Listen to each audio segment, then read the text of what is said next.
I think we're ready for that music, man. Hit the music. There we go. We need to hear it, though. Music. Can we have some music? Go ahead and sing it, Munchman. I think you know the song.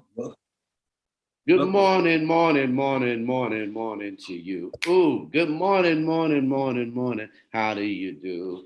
Sun is shining, nice and bright. Birds are chirping, and we're ready to fly. Woohoo! Time to get ready for another day. Hey, no one can stop me. I'm on my way. Yeah. So now don't tease me, man. I'm always ready for a call. You know that, Cass. It is time to look at the camera. It is the Rolling Out AM. We don't know what happened to the music, but it was Portia's fault.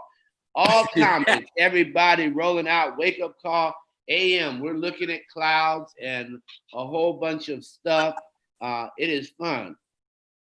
Cass, you didn't sing. Welcome to Thursday. Good morning, good morning, good morning, good morning, good morning. Maybe she could run that back and get us.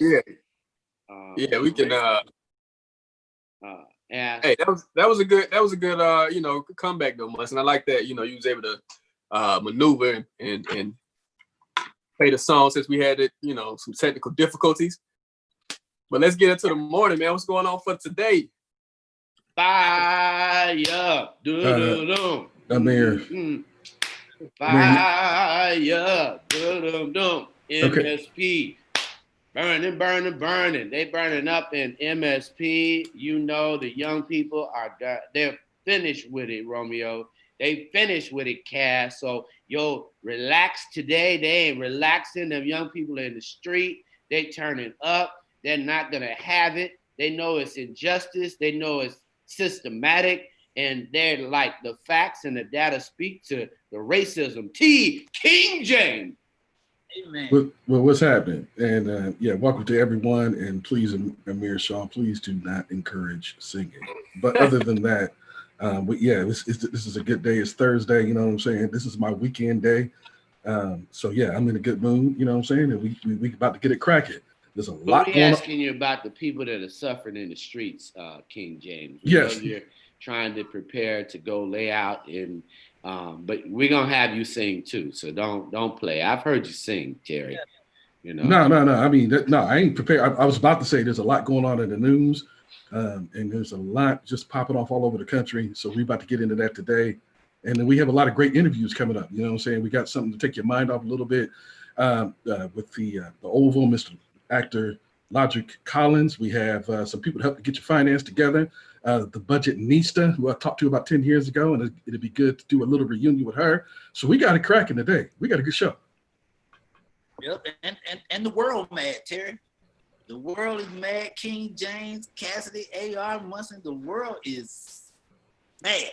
Yeah. About something other than COVID, which they should be mad at that as well. So everybody mad. Everybody is mad. No, I don't think anybody is just mad. These people are frustrated. I mean, it's hard to watch. I mean, you hear people that even say, I watched the video, Terry.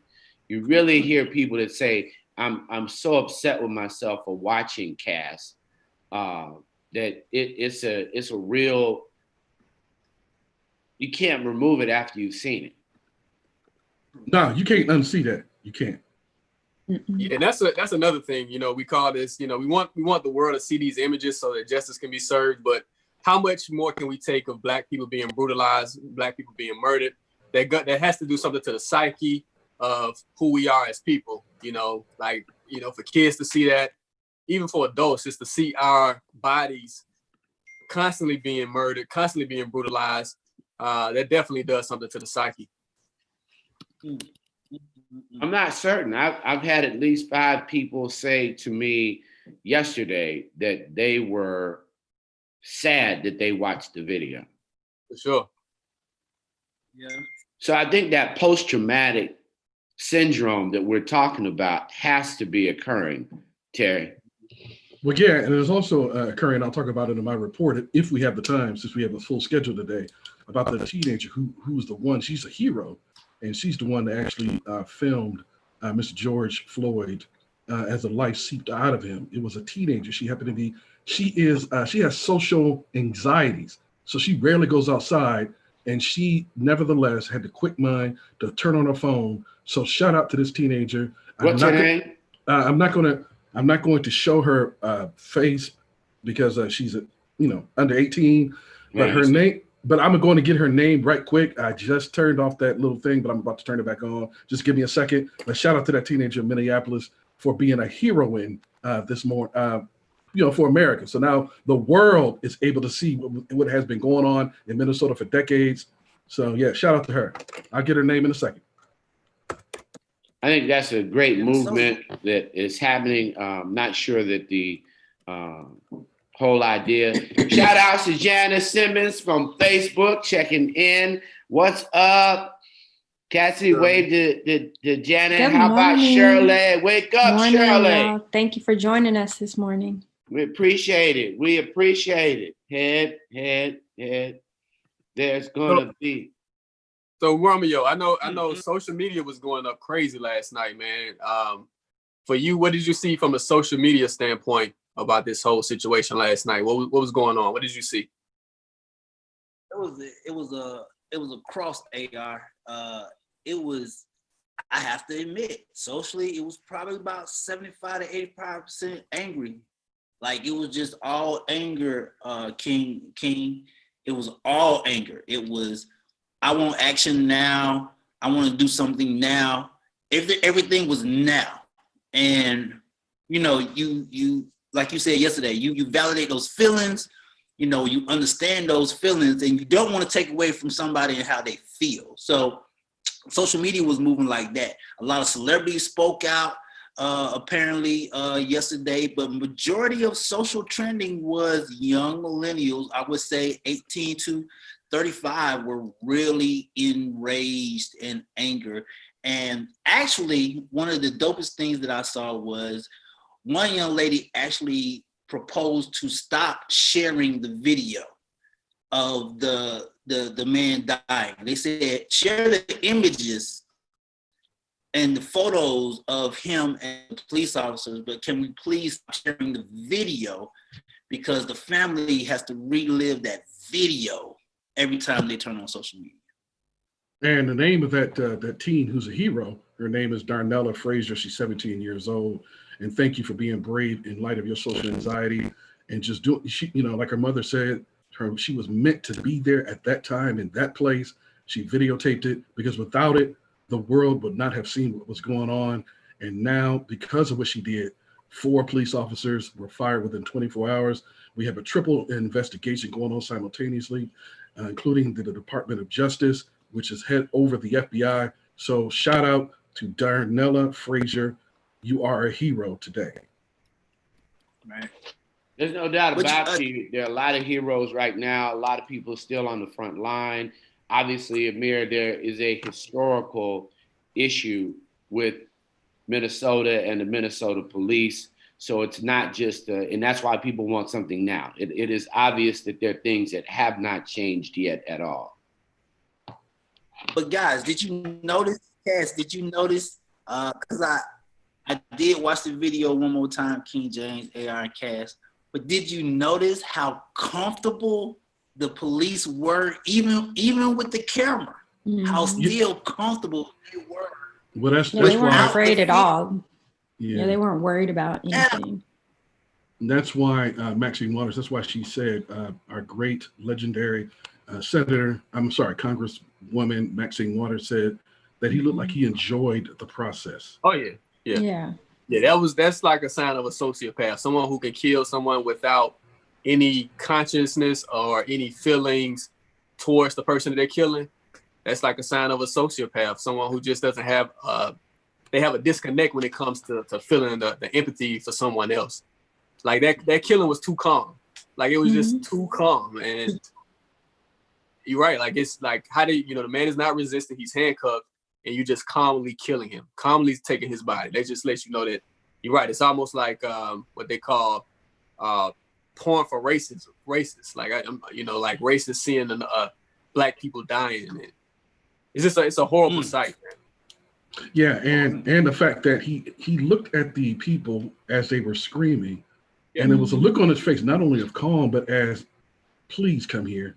Please give me a reason to shoot you too. It was like he was just looking at him, like daring him.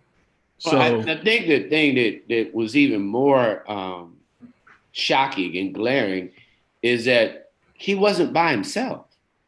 yeah. It was a takedown. It wasn't just his knee. The others had to be watching the same thing. The other officers, Amir, it wasn't just him. This was a mob group brutal murder. Everybody had their hand on the body. Yes, and they also pointed out the fact that there were 3 police officers from another angle. Not only were on top of the body, but also the fact that in another video, they said that he didn't really resist at all. Yeah. So, but we didn't see the whole thing, so we don't know what led to the takedown. But the evidence so far suggests that he did not resist arrest. So we still don't know what instigated the killing. And I think initial reports are that there was a check that was forged, but they've now said that it was a $10 bill that a store thought that it was a counterfeit $10 bill. So this man lost his life over. No, it was Cub Foods. Now, was it Cub Foods? Was he at Cub Foods? Cub Foods was the store. I think Cub Foods. Let's check that, Terry. Cub Foods or Cub Foods. Yeah. Which one was it? Cup Foods or Cub Foods? I'm gonna check that right now. I've heard now. of Cub Foods, but Cup Foods, whichever one it is. Well, on the back they're saying Cup Foods. Going back to the convenience store, Cup Foods. Going back to the point. Going back to the point that Munson just made about the other officers that you didn't see that were involved. I can honestly tell you guys, as a young man, you know, getting pulled over is one thing. When you see that second car pull up, oh, that's another set of fear that kicks in. The first car, you're afraid. The second car, oh my God, you have no clue what's going to happen after that. So please, like we talked about last week, Mr. Steve said, don't go to the second place because you're not going to make it back from the second place. Yeah, but this wasn't even, he didn't even get to one place. This was a mob, 3 people, and we just watched the execution, public execution. And public execution, public lynching, because they could, not because he asked for it, not because he deserved it, not because he was a person who was a harm to the entire society. But let's get our spiritual groove on. Go ahead, Cass, introduce our dear friend who's here. Yes. We want to welcome back Carrie from Detroit. She is a part of Yoganic Flow. She's going to come and bring us some meditation this morning. All right. So I'm up for a little meditation. I think like to breathe and get through some of this moment. We need it. What's up, Carrie? Hey, welcome to Rolling Out AM, the wake up call. How is everybody? What's up? Well, we're meditative and we're working not to own any negativity, but the world needs change today. Oh, yeah. The truth is never negative. So, speaking on how we feel about this, which a lot of people, it's heavy. It's traumatic to have these things happen and we don't have it seems like no control over it. So I don't think that's negative. It's just the truth, right? So to deal with some of this heaviness, to try to stay light, I've been doing a lot of meditating, a lot of deep breathing to just try to keep my mind strong, to not feel so saddened by all of this, because it's a lot and it's ongoing. And you wonder, what do I do, right? And for me, it's to breathe, to try to stay strong and try to stay present, to not get down. Yeah, well, don't worry. Don't stop. We were all listening. We were all ears. We thought you were getting ready to break into it. Yeah, and I got both my butt cheeks on the seat, so I'm ready, Carrie. Good. So today, I'd like us to introduce a mantra. Is anybody familiar with using mantras or positive affirmations? Yes. Yes, I'm all about the affirmations. I'm definitely all about the mantras. Okay, so You know, for I got my whole life, a whole new book with meditation, affirmations, and exercises and meaningful statements. Yes, I'm all for it. You know, peace and purpose. That's for sure. So that's my latest book that's getting ready to come out next month. So yeah, I'm with it. That's wonderful. And for those of you who might not be so familiar with the affirmations and mantra, Munson, did you want to tell everybody what that is? No, that's your job, Carrie. Okay. I stay in my lane. You know, I'm not giving definitions. I'm just pushing the beauty of having some in your life. Okay. Well, an affirmation is a statement that you can make to call forth something that you want to bring in your life. It's like manifesting something using the power of your words to create a reality. So one thing, my mantra for last night, a late mantra I had was, I am prayerful, I am grateful. And they say that the highest form of yoga is actually this attitude of gratitude. So all of you might not have known that you're all good yogis if you have this attitude of gratitude. So today, Romeo looks confused. I'm trying to keep up. I'm a yogi now. Okay, let's go. Yes. So basically, when we meditate for this moment here, we'll repeat to ourselves, I am grateful. As you sit quietly, other thoughts will come into your mind. You might start thinking about what happened or a clip that you've seen or something else traumatic or that's heavy on your heart right now. But when anything comes up in this moment of quietness, try to just remind yourself or quietly say to yourself, I am grateful. Putting us in that space. So I'll go ahead and turn on the insight timer. Would you all like to do a 1 minute or maybe 3 minute meditation today? Ticking it up just a bit to take that moment of silence. Well, we're gonna go with the 1 minute this morning, and then we're gonna go with at least a little active breathing so that you can kind of take us out with breath, because I think everybody's gonna need to control their breath at this moment. But yeah, Absolutely, sounds good. All right, guys. Well, we know that King James is ready. He told us that his cheeks are planted, so let's all join him. Sit up nice and tall. Make sure your spine is straight up, and allow your hands to rest in your lap. Maybe take a couple shoulder rolls a few times. When we feel tight and tense, our neck and shoulders feel that weight and that tension. And then after a couple rotations, go ahead and allow your eyes to close. Allow your lips to close.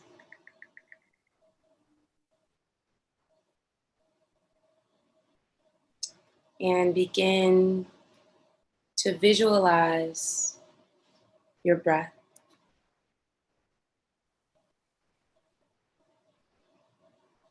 Taking a moment here to feel it as it moves into the body. And as it moves out. Cultivating this gratitude for each breath in and for each breath out.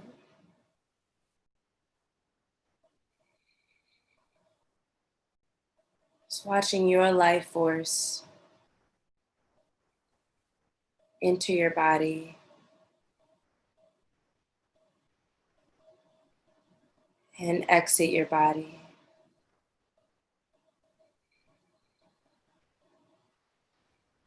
Cultivating gratitude for each and every breath.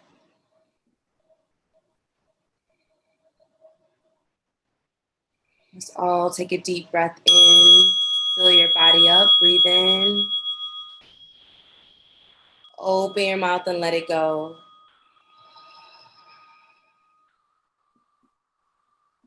This morning, let's bring our hands together, placing your thumbs on your heart in this symbol of gratitude. With your hands in prayer, just taking a moment to show gratitude for this life-giving breath that each one of us has in our body this morning. Namaste. Master. Thank you all for joining me in that minute meditation. How are you feeling? I need to hug myself. I always enjoy the breath. I mean, Good. I think about the ocean spray that it sounds like that's coming through my nose and the life force. So we appreciate that. Good, good. I'm happy that you said that ocean-like sound. So the type of breathing exercise I'd like us to try today is called Ujjayi Pranayama. Ujjayi means victorious breath. So just like our words can be powerful with these mantras, our breath can be very powerful. So we want to create this ocean-like sound where you constrict the back of your throat on an exhale to create the sound of the ocean. So I'll demonstrate first. Take a deep breath in, constricting back of throat, let it out through the nose.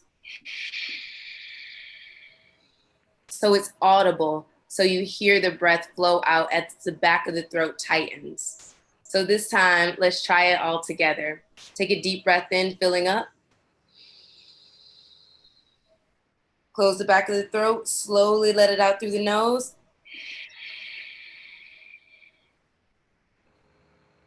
Awesome. You tend to make this breath when you're fogging up your glasses. So when you're like, you want it to make that sound and you want it to feel like that. So let's try it one more time together, this audible, victorious Ujjayi breath. Breathe in. Let it out through the nose.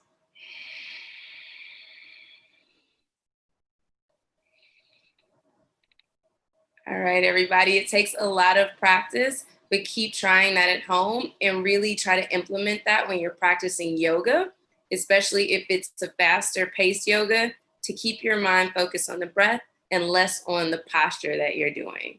So thank you for trying that breathing exercise with me. And if you have any questions about Ujjayi breathing, feel free to contact me on Instagram at Yoganic Flow or at Carrie Strahan. Well, I have a question before you get out of here. Do you have any tips on how to relax and detach from the day? You know, a lot of people are dealing with a lot. I've noticed that at the end of the day, I try to detach from the day. So my detachment is like cartoons or PlayStation, just something awkward, just to, separate a full heavy day. Do you have any tips that can help people at the end of their day, get back to themselves? I think that's a great question. I think people should do anything they need to decompress. I mean, if it means watching some TV where you don't have to think and you can just let your mind rest, that's great. But also taking a moment to just be mindful. So down without going to bed, just closing your eyes, taking a moment to scan your body, noticing what's tight, what's tense, what hurts, and sending your breath to those areas. So doing a body scan is a great way to tune in at the end of the day. Also to meditate, maybe if it's just 1 minute or 5 minutes, as Jessica said on Tuesday, just starting off slowly. Also, I think yoga is a great way to decompress, and journaling. It's another way to practice mindfulness and kind of let your mind release everything from the day and just put it all on paper and get it out of your head and leave it there. Gotcha.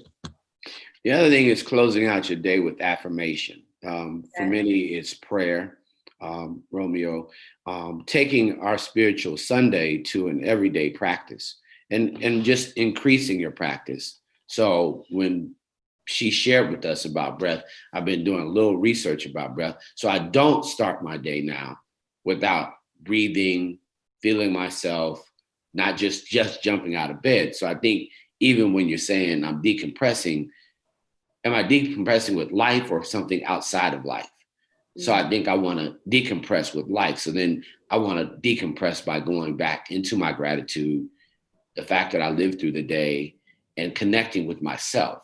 I want to not connect from things that are outside of me and actually go inside. So I don't want my ending of my day to be connected to anything other than my life force. So I got that from Carrie when she was encouraging, as I read about breath, it's the start and the end of the day. So not so that I'm not by myself and alone. I am with the spirit of me in my moment. And I'm not with everybody else. When I think I'm decompressing, I'm actually still connected, but I need to connect inside. And meditation is very important and powerful to what we do each and every day. But we want to have a practice. And I think this is what, Carrie, you can speak on having and growing your practice. Yes, having these practices are so important for discipline and for training our minds. Right now, it's really easy to get weak, right? To rely on unhealthy coping mechanisms like comfort eating, smoking, drinking, all of this to deal with all of the emotional pain and stress that we feel. So as a way to train our minds to be okay with what's happening in the moment. So sometimes when we meditate or doing these breathing exercises, we feel discomfort or comfort, pain or pleasure.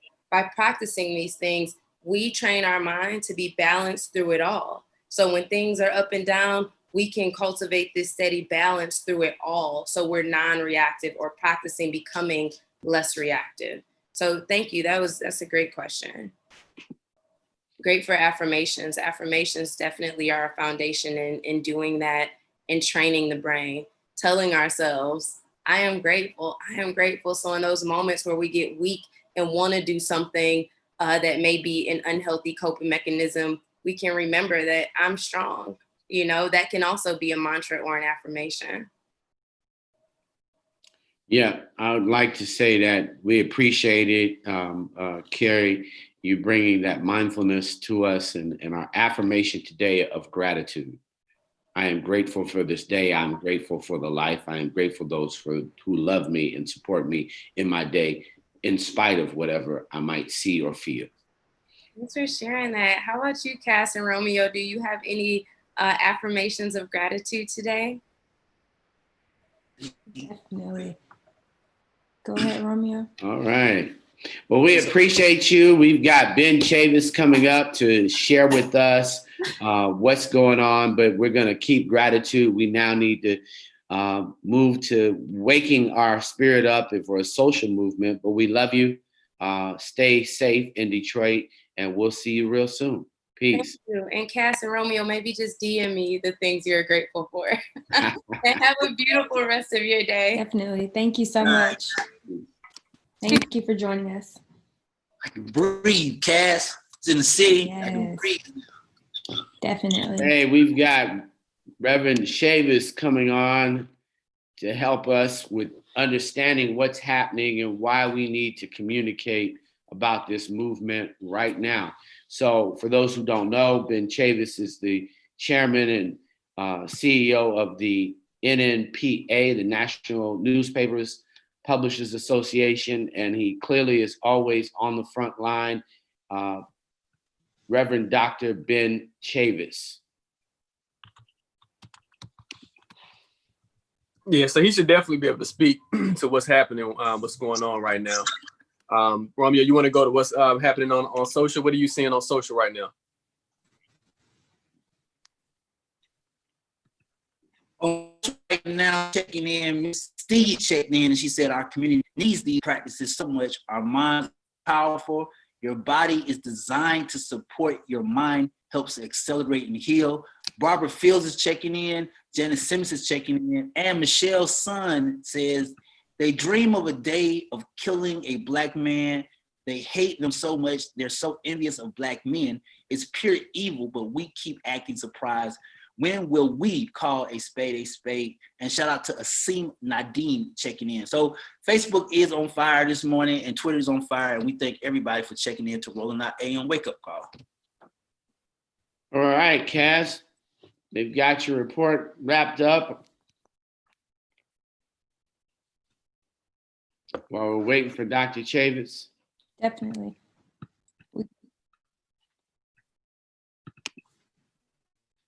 Yeah, we can go to that now. Let's go, Cass, in the city. So in the world of beauty and business, there's a lot of, females and women who we love, who are starting their own brands, starting off with Venus Williams, iconic tennis player. She is now launching a clean sunscreen brand called 11 by Venus. And this is super important because a lot of people in our community don't feel that they need to wear sunscreen.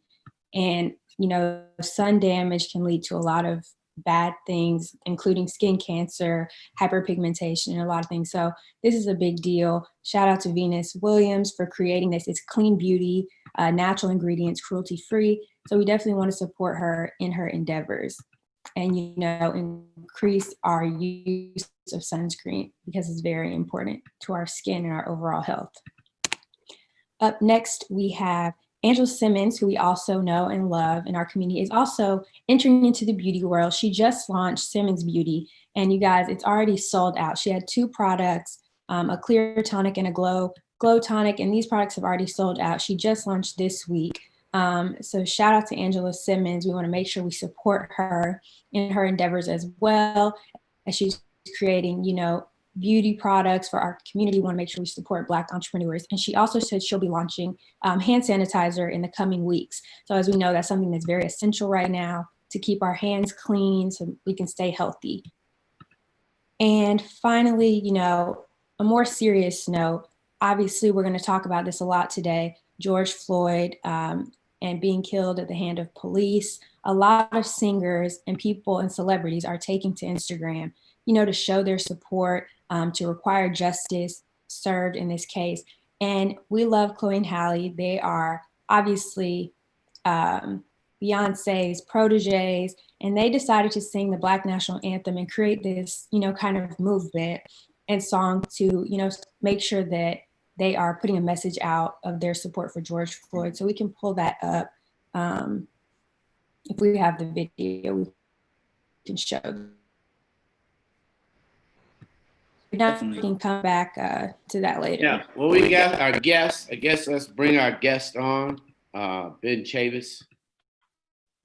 It's great, Cass. Great job, Cass.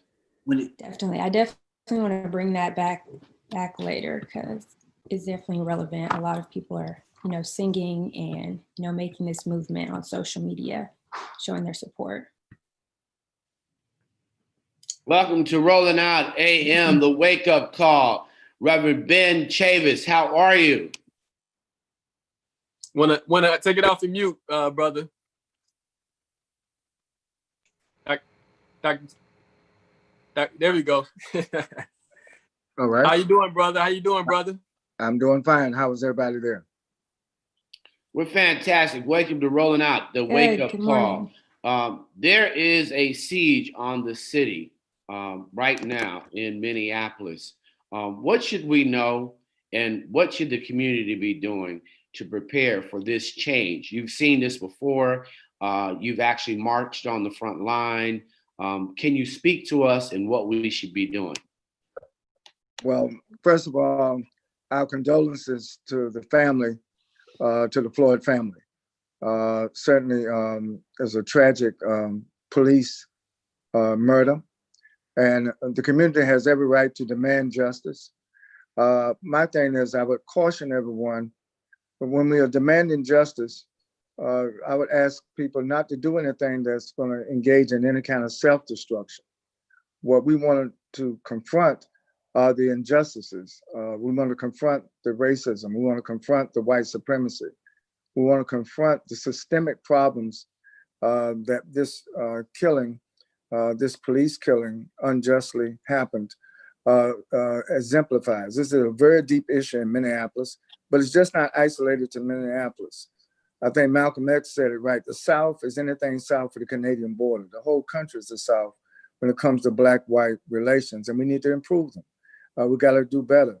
We just can't wait for the next incident to happen, and then we express our rage.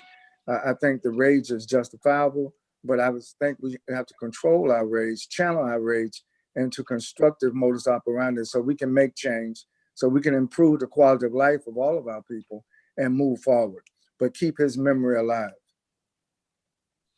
The community seems to be requesting from major corporations, which are there, to really take a lead in this, the business community. what do you recommend, and what can we do as a? Well, I think it's providential that Target's world headquarters is in Minneapolis. Best Buy world headquarters is in Minneapolis. General Mills is headquartered in Minneapolis. Some major Fortune 500 companies. So now they have an opportunity not just to be spectators to the injustice or spectators to the rage of the Black community, but I think corporate America needs to be front and center, stepping up to try to provide channels where this issue can be resolved, but long term. Again, we should not see this as an isolated incident. This is part of a pattern. It needs to change, and corporate America needs to weigh in now during the heat of the situation to come up with some recommendations involving the community, involving the Black press, involving media, involving all of us to get resolution. But also I'm concerned about the family, the Lord family. We need to always keep them in our prayers as they go through this difficult period. But yes, Munson, corporate America, this is not just a wake-up call, but this is a reawakening for a long-standing problem that has not been adequately addressed. Everybody talks about diversity and inclusion, but it seems to be more surface than reality. So I think corporate America definitely has to play a role. Terry? Yes, Dr. Chavis, as a former head of the NAACP, you are accustomed to rounding up the troops and getting folks on the ground and responding to situations such as these. Can you talk about what are some of the things that you would recommend that particularly young people do to properly channel and cultivate and go in the right direction instead of resorting to violence and destruction? Absolutely. I think that, first of all, we want to show respect for the life and memory of Brother Lord. And you do that in a positive way, not in a negative way. You don't want to besmirch his life or his memory. It's already been enough tragedy to the Lord family. And so the best way I would say to our young brothers and sisters, the hip hop generation, the millennials, all those young brothers and sisters I see out in the street, I understand your anger, I understand your rage, but we have to channel our anger and our rage into something positive. First of all, out of respect to Brother Lord, and also how to keep his spirit and legacy alive. We had the same thing in St. Louis after the Brown case and others in New York when the brother was choked to death in the street of New York for selling lucid cigarettes, Brother Garner. So in each of these cases, we have to not only be reminded of our history, but also to learn from our history. I think that young people have a right to express themselves. The best expression is self-expression. But as I remind all of the artists sometimes in the studio, you know, I'm sort of an OG in hip hop. I tell brothers and sisters all the time, you have the right for freedom of expression, but you have to take responsibility for how you express what you feel, how you express. You want to do something that takes us forward, not do something that takes us backward, or even give more motivation and provocation to those that want to oppress us. You know, don't give them an opening now to start rounding up people, throwing people in jail, finding people, and even taking other people's lives. You know, too many of our lives have been taken like this. So we got to stand up and be upright, even in our indignation, even in our anger, even in our pain. We have to learn how to express those emotions in a very positive, productive way as we move our community forward. I'm very proud of the young people of Minneapolis. So I'm not scolding them. I'm trying to encourage them to do right and do what's better for the community. Dr. Chavis, the Black press was very important during the civil rights movement to document what was happening. What role does the Black press play today when it comes to situations like this of police brutality? Yes, well, we have two major papers in Minneapolis who are doing a good job. I think the role of the Black press is to articulate the voice of the community. The role of the Black press is not only to report the news, but to advocate, to be an advocate of social change, to be an advocate of equal justice under the law, and to hold those accountable who violate us, hold those accountable who victimize our community. the black press has always been, I would say, we're the tip of the spear of reaching out and demanding justice and equality for not only for all black people, but for all people. But certainly in this case, this is a pattern of disrespect, a pattern of the inhumanity and the violence of white supremacy. We found, and it's Brother Floyd has lost his life there at the knee. And we understand that the police chief now is going to face some backlash within the ranks. Yes. Well, I think there was a courageous move on the police chief's part. I think that I know there are a lot of police unions that are mad at the police chief for taking the action he took. And they're also mad at the mayor. I think the mayor of Minneapolis has spoke out very eloquently. Most mayors keep silent during this kind of thing, but he called out and calling for not only for the firing, but for the arrest, the charges. I think there's a lot of weight today on the prosecutors. What are they going to do? They can't stand by and not charge the officer for what he did. This was not only murder in plain sight, this was murder videotaped for 10 to 12 minutes. And I think this is inexcusable, inescapable. And I think that the community demands justice. And I think the longer we wait, it only creates a more difficult situation. So I think that the police have to police themselves. Law enforcement has to enforce their own rules and regulations on themselves, or else they lose all integrity. Gary?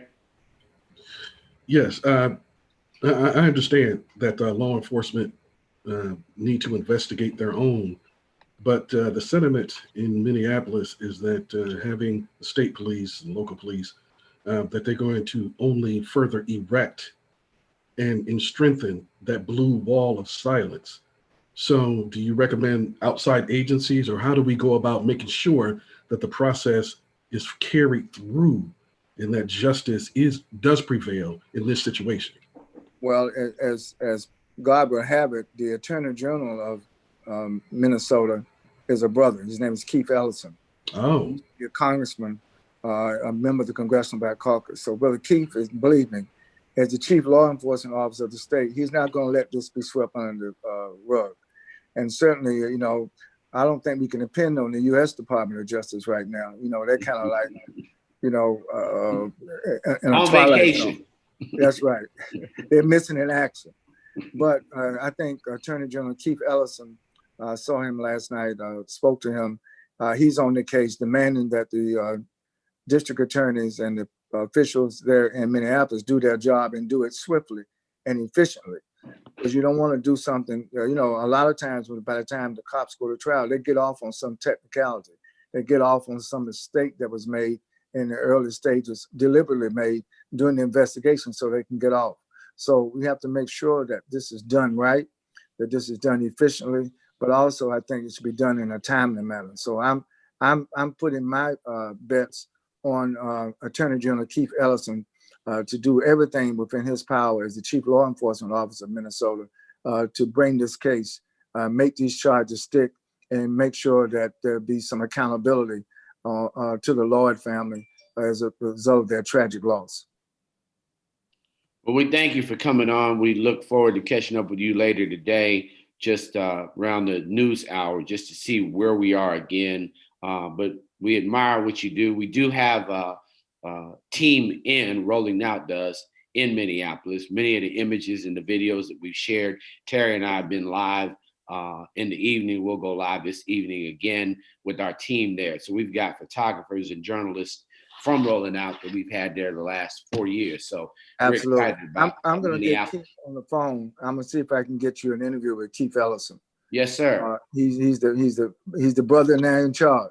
Yeah. So let's see if he can help resolve this matter. Unlike other states that tend to sweep injustices like this under the carpet, and eventually the cops walk free. We cannot allow that to happen in this situation. Well, we're going to follow up with you because messaging at this moment is really key. there's an issue there, and we want to make sure that we're able to carry the message as the Black press, and that's why we wanted to make sure that Absolutely. we had you. I would love to reach out to the CEO of Target, to the CEO of General Mills, to the CEO of Best Buy and others. So let's talk about that, because I think that, again, it's one thing for Black people to say, we can't breathe, don't treat us this way.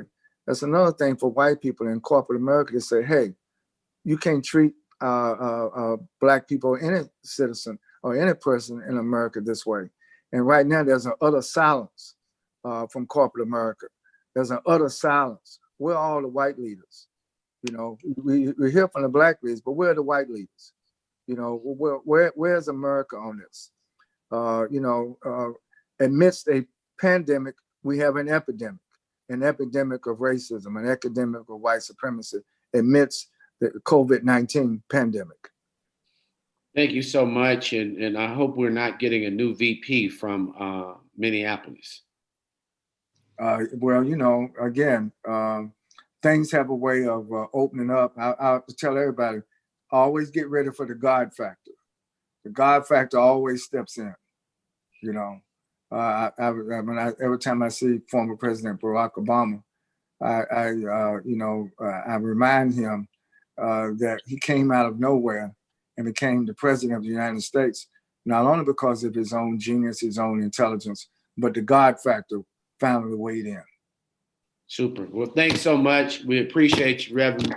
Well, thank you. You're always on the front and center, and we look forward to that interview with all four of us with him on Rolling Out. All right. Thank you. Keep up the good work. God bless. Thank you, sir. Thank you. God factor. Thank you. All right. Wake up. Rolling Out AM, the wake up call. Amir Shaw, Terry Shropshire, the super team. Cast in the city. What about it, T? Great conversation. Very insightful. So we have a guest coming up. I'm sorry. So we have a guest, Cass. You want to introduce your guest? Yeah, absolutely. So we have Tiffany, the Budgetnista, on. She is a financial guru. She is an author, best-selling author. She's a financial educator. We definitely want to welcome her. Tiffany! Hi, morning. Good morning. Welcome to Rolling Out AM, the wake up call. Let's wake up these budgets, this economic. We are in the midst of a pandemic. Budget. 3 things that they need to know about their budgets right now during the pandemic. That debt-free does not equal wealth. So first things first, I want you to understand, I don't want you to, even if it's high interest rate debt, during a pandemic, well, especially more so a recession, you want to be cash strong. And normally I'm like, get really aggressive with paying down your debt. That's great. But if you don't have savings and you're debt free and an emergency comes up, you're going to use debt to help you through that emergency, right? So for example, let's just say you pay off your credit card, you're feeling really great. And then you lose your job and you're like, well, how am I going to buy groceries? You know what you're going to do? You're going to use that credit card because you don't have any savings. So you're going to be right back into debt. So I'd much rather during times like these that you put your energy into stocking up your savings. And when you get more stable income or the recession passes, then we can get back to being more aggressive with debt. So number one, debt-free does not equal wealth. So let's really focus on bulking up our savings during times like this. Number two, I would say your budget is going to be your best friend at this moment in time. We've always been talking about living below your means and leaning into frugality, at least to some extent. And now more than ever, that needs to happen. If you have not pivoted to spending less, you will be what I call the lady at the gas station. I remember during the last recession, 2008, 2009, I was in Bergen County, New Jersey, and there was a woman with a fur coat and a Range Rover at the gas station. And she was trying about 3 or 4 different credit cards to get $20 worth of gas. And, you know, although I didn't know her business, I thought to myself, this is clearly someone at some point had some level of money. But because of this recession, I was assuming something happened, but she didn't pivot. She was still living at the same rate where she was living before. And as a result, she didn't have the $20 at a gas station. So you want to pivot before you need to. So you need to drop down and what I call get your noodle on. That means living at your noodle budget, or at least close to it. So what that means is if you had to eat ramen noodles, what is the essentials? Like, once you get down to the noodles, right? You think to yourself, okay, do I really need cable? Now you eat ramen noodles. Do I really need to buy extra stuff on Amazon? Now you eat ramen noodles. So getting down or close to your noodle budget and stacking that money. So that's number 2 is budget, drop down and get your noodle on, right? And number 3, everybody ain't broke. I would lean into learning how to invest. So the last recession caught me unaware. I was a preschool teacher at the time, and I lost my job, and I lost my home. My home that I bought for $220 ended up being sold for $150. Someone came up, right? And so I wish I had been in a position then to invest, but I didn't have the knowledge, I didn't have the acumen, I didn't have the money.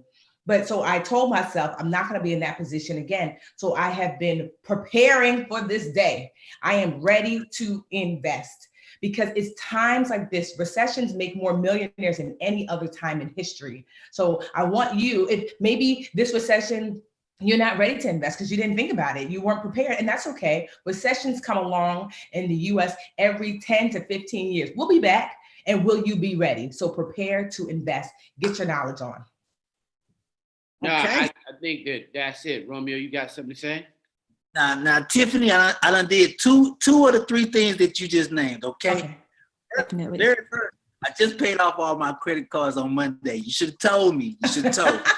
Well, if you do have savings, that's okay. I just don't want you to bleep your savings in order to pay off your credit card debt right now.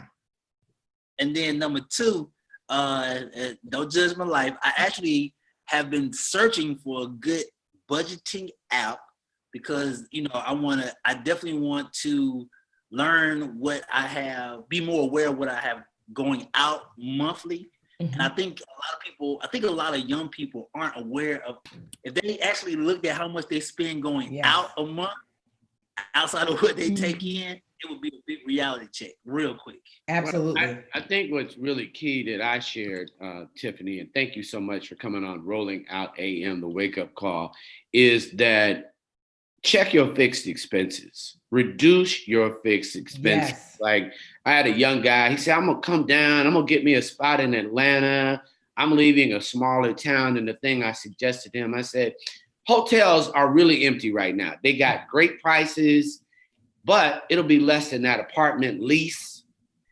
Check your fixed expenses. Mm-hmm. Most people, you got fixed expenses that you're not thinking about. Yep. So you need to reduce all your fixed expenses during a recession for certain. Check anything that's renewing on your credit card right now, because there are things that you may not need. You don't need 2 streaming services. Get off one of the streaming services. So any fixed costs, reduce. No, absolutely. I tease the folks that I help. I said, I'll tell them like, girl, you got a blender bill, a microwave bill. And they're like, no, I don't. I said, you put it on the credit card, right?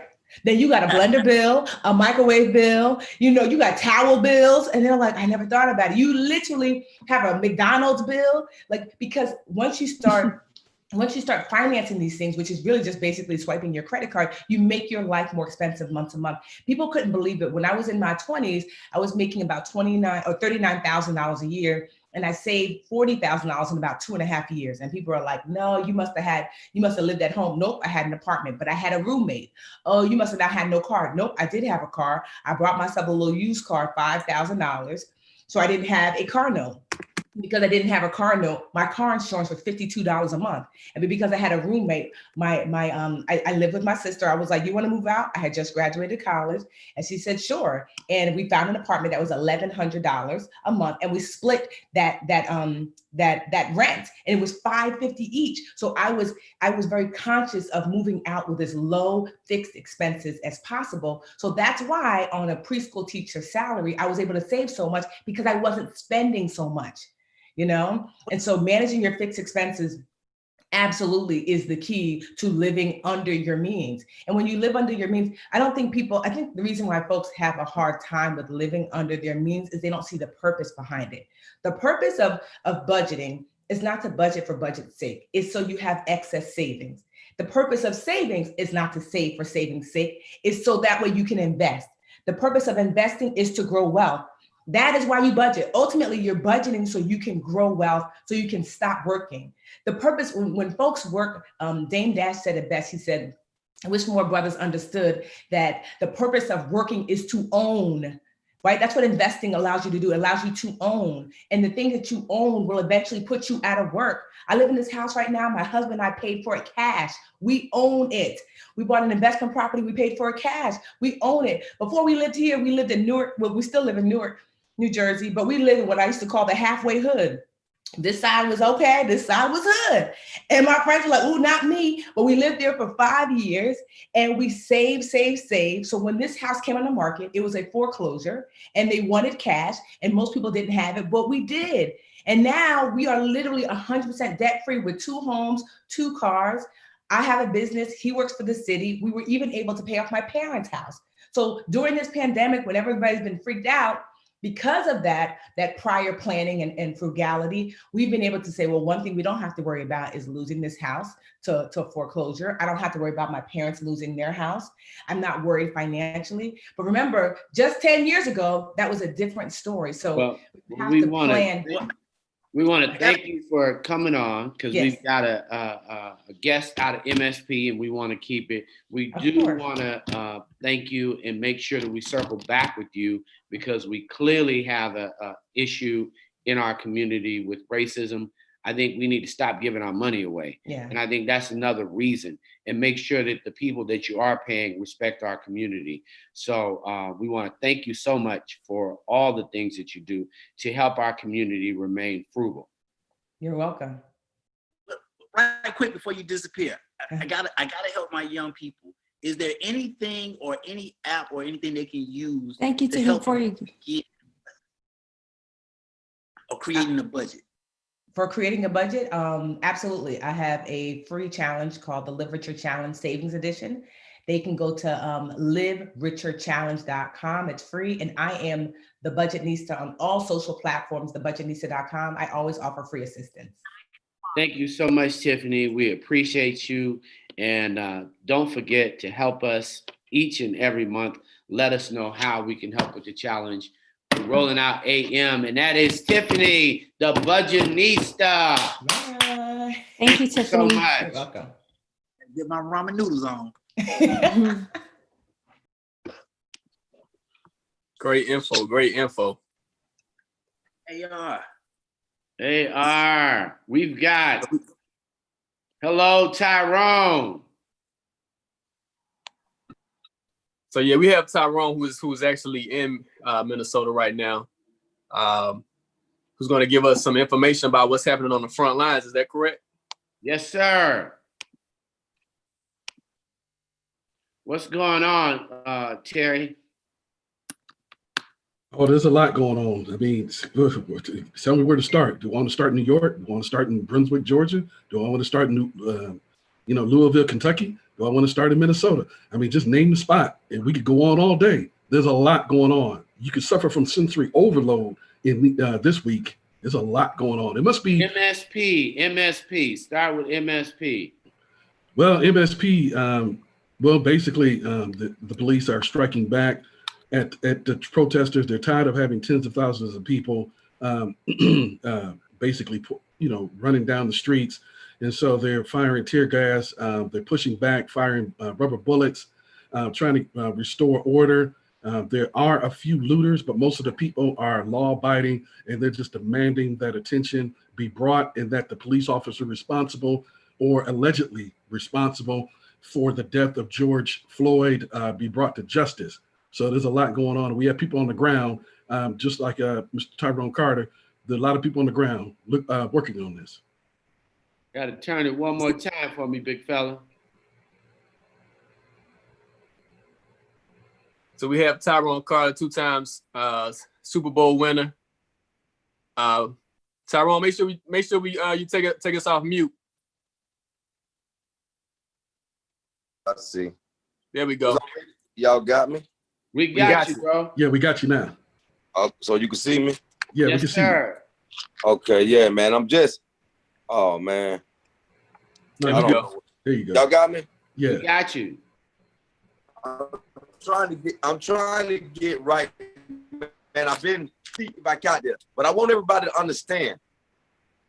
Hey, man, I'm proud of South Minneapolis, man. I don't care what nobody say. I know I don't condone what's going on there right now, but I was on the front line when it started. Now, it was peaceful. It was peaceful. Everybody was standing in unity. And what I liked about it, it wasn't all just African Americans. It was white. It was all type of people out there. The whole city showed out. I want you to understand, whoo, this community, they have seen so much, and they haven't shown them everything they needed. They asked them, but did not find charges, and that's all they told them. Charge them.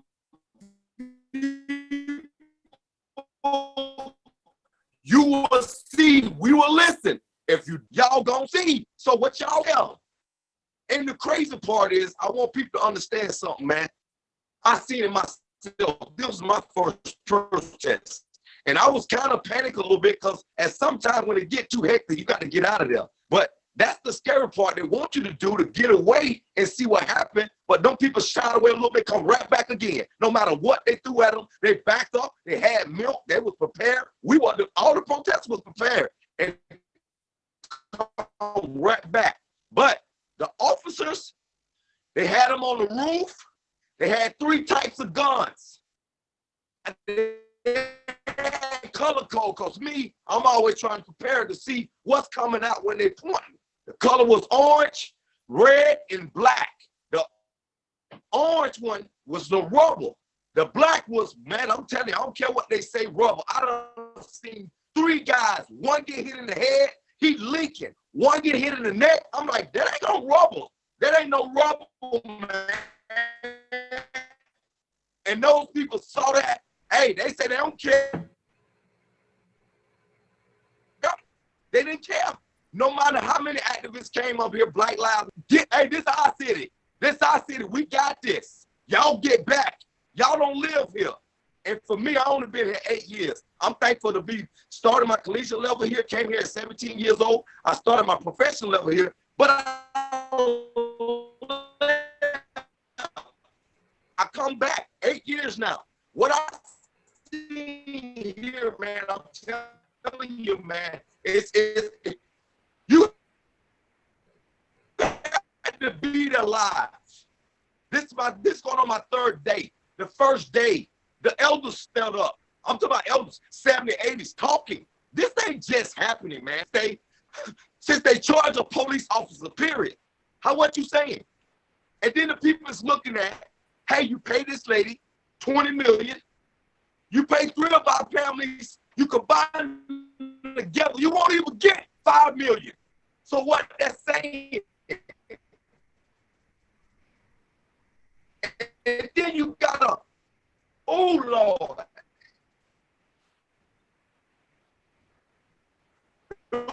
Get on the knee, and they said, we're embarrassing the flag.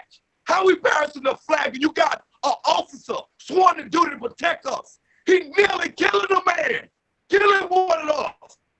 That ain't easy, man. That's not easy. I'm right there, boy. I felt it.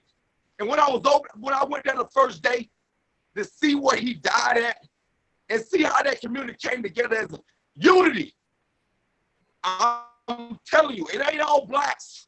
The whites is out there too. They fed up. Most people, the media, they public like we looting and doing crazy stuff. But let me tell you, you got some police officers doing some things and they thinking it's the protesters, it's the officers. And then you got the white supremacists out here doing something. One man was walking with a gun. He got a gun, they grabbed him. Do you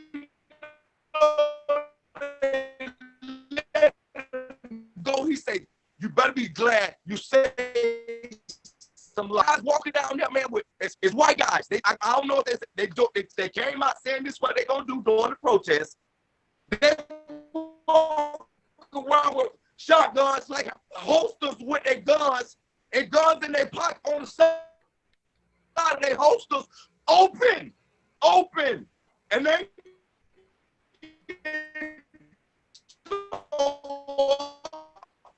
then listen to this. A white man right there next to him to the fence that they made the barricade. He revving his motorcycle. I'm like, wow. I get right there next to him. I put my hand up like this. I could see the officer when they pointing at you. You can see them pointing at you up from the roof. I see the officer point. I still stayed there. He shot that doggone thing. He came right between my hands and boom. I moved back for a second and got right back. That man still stayed on his motorcycle and kept riding real loud. I say, dude, that can't stop me. I go right back up there. But let me tell y'all something. And I want the world to hear this. We talk about we kings, right? But it takes a queen to make us. When I went on that line, man, it was number queens out there. Barricading, get behind them. Buggies. They pull the chains down, fences down. Women.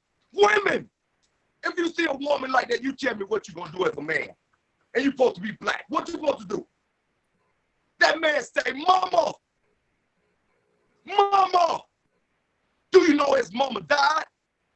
That was a sign right there. He see his mama. It's over for it. Enough is enough, man. How many times we're going to keep on talking about what we could do better? That's right, Tyrone. Minnesota. Yeah, Tyrone, definitely. Tyrone, Indians. The president say, no, you can't kill that many. And gave them a number. They killed them. Now those families that was there, those elders that was there, they remember that. That community remember that. What you think they think about African Americans right here in this world? That's right. Hey, Tyrone, we need to work on your connection because you're saying some powerful things, but you're going in and out a little bit right now. So we need you to work on your connection, maybe get closer to the phone. But yeah, what you're saying is powerful, and we want to be able to hear everything that you have to say right now. So we've got the thing you're saying is we've got the NAACP is a young 25-year-old woman right there on the front line in Minneapolis. There are definitely queens leading the movement. Leslie Redmond, 25-year-old legal law scholar and passed the bar right there in Minneapolis on the front line. No doubt, man. It's a lot of the thing. What I'm telling you is this. He said, mama, that mama woke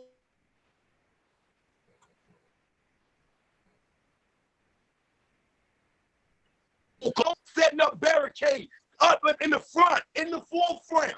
In the forefront, it's women. Women. I kid you no lie, dog. I had to get out there. That's right. You're going in and out again. So you might want to stay in one place. So the movement that you're describing is a young,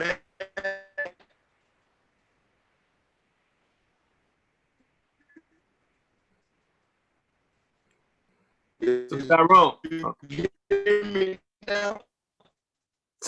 you're going in and out. You may want to try to reconnect, Terry. Yes, sir. Mr. Tyrone, you might want to work on your connection and check your Wi-Fi connection because we want to hear everything that you have to say because what you're saying is powerful. Cellular. You hear me now? Yeah, we can hear you. I have to go out the door. Let me see if no. Yeah, we hear you better now. You hear me better now? So if I'm good right here? Yeah, we'll go right here for right now. See how it works.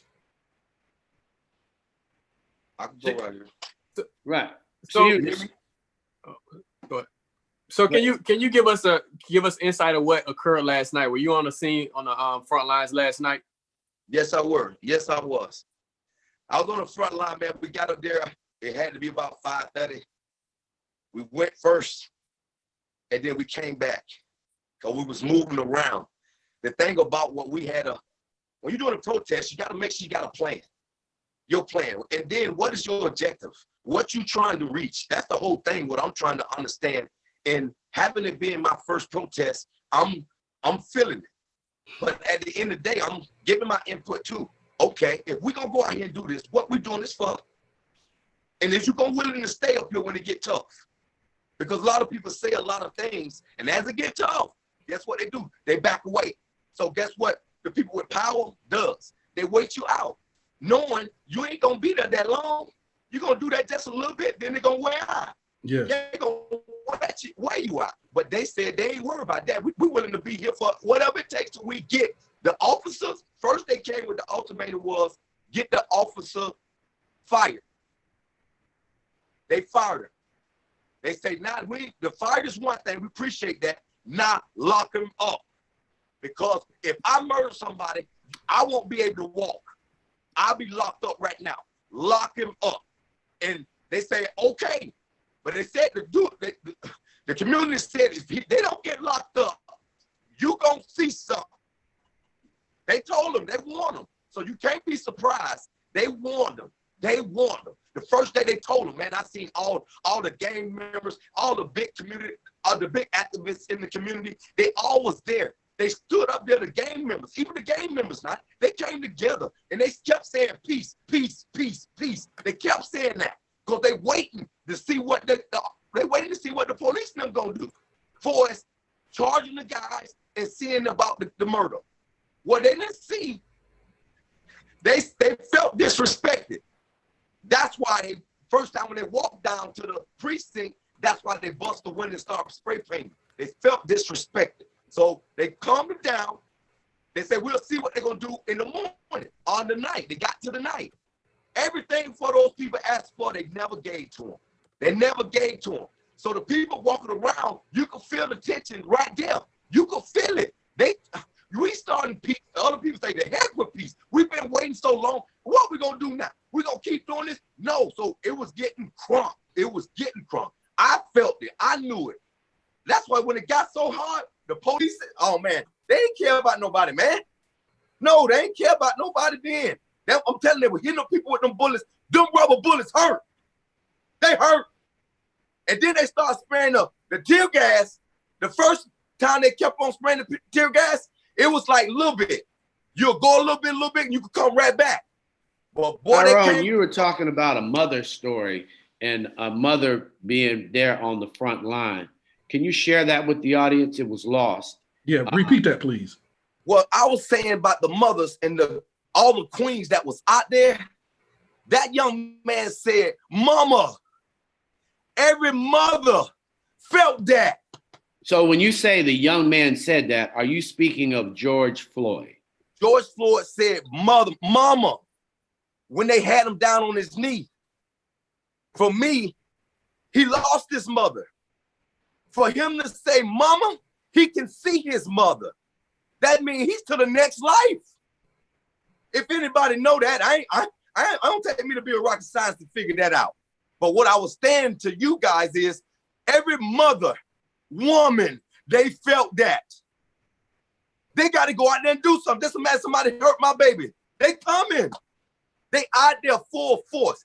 That right there was unity for me, which showing is a change. Most women in this world ain't never got they right what they deserving. No, they always been underappreciated. They never been respected. But as you can see now, these women, look at Nakeem on the line too. It ain't just all them, it's a lot of women. Attorney Nakima Levy Armstrong on the front line, for sure. Yes. But yes. She's been on the front line. She's been pushing these issues. Correct. But see, we pushing these issues, right? Ain't nothing getting changed. Ain't nothing getting changed. Man, that man told me Minnesota killed over 1,000 Indians, man. They said it was okay. They wanted more. So if you wanted more people to kill, what do you think they think about us? People is tired. They tired. So what y'all seeing right now, hey man, what you expect? It's no, when you put your, listen to this. When you got your back against the wall, ain't nothing for you else to do. You done tried everything in this world. What you think you gonna do next? You have to, hey man, when change happens, people have to go through something. And for our generation to go to the next chapter, we got to suffer for our young babies to caliper us, to make it better, not worse. This 2020, You mean to tell me we got in broad daylight, a lynching, That's a choking. I can hold somebody on the around their neck for 5 minutes. You telling me I ain't trying to kill him? Not only my hand, but now I got my knee in your neck for that long. And then looking up like it ain't nothing. It didn't matter to him. Did you see his face? Yeah, Did you see his face? Yeah, and that's a law officer supposed to protect us. Get out of here, man. I won't trust them neither. I never trust the government all my life. I've been fighting for the government as a kid. I've been fighting for a government as an adult. I'm fighting for a government as a father right now. They got 5 kids. The government told me my kid, I paying child support $4,500 a month. I say, listen, the mama's paying $8 Section 8. I don't mind paying $4,000, but take $500, put away for my son for 18 years. Every year, and I ain't got to worry about it. So I'm cool, just in case she do that. She got $4,500. I'm just telling you to make her take $500 for my baby. Do you know the government say me do it? I do it. How I'm gonna do it? I give you $4,500. You want me to do it again? That's $5,000. What is she doing? Hey, now, Tyrone, I wanna ask you for 35 years. Tyrone, I want to ask you about tonight, man, because it was a lot of, we saw some buildings on fire last night. What do you expect? What's going to happen tonight, man? What do you think is going to be the pulse of the city? Well, I'm gonna tell you just like this, cause I'm on the front line. When I'm on the front line, I mean I'm talking to gang members, everybody that's doing it. I get to see them, police is locked up. You think you see something right now? This ain't nothing. That's what they said. I'm telling you straight up. That's what they said. This ain't nothing. They better lock him up. Do you know when they go to the officer house? Do y'all know how many police is out there protecting him? Do y'all know? Tyrone, were you at the officer's when house they go last night? to the officer house, when they go to, man, listen, that I knew right now that boy is protected. That officer is protected. He protected. And if you look at the notes, this is third body. You tell me you got 3 body counts on you. 3. And guess what? Them boys in the street know that too. They said, man, listen, he protected. He won't go to jail. We ain't gonna allow that to happen. We'll mess this up before we allow that to happen. He gonna get locked up. He got to. That's what they saying, man. So if the media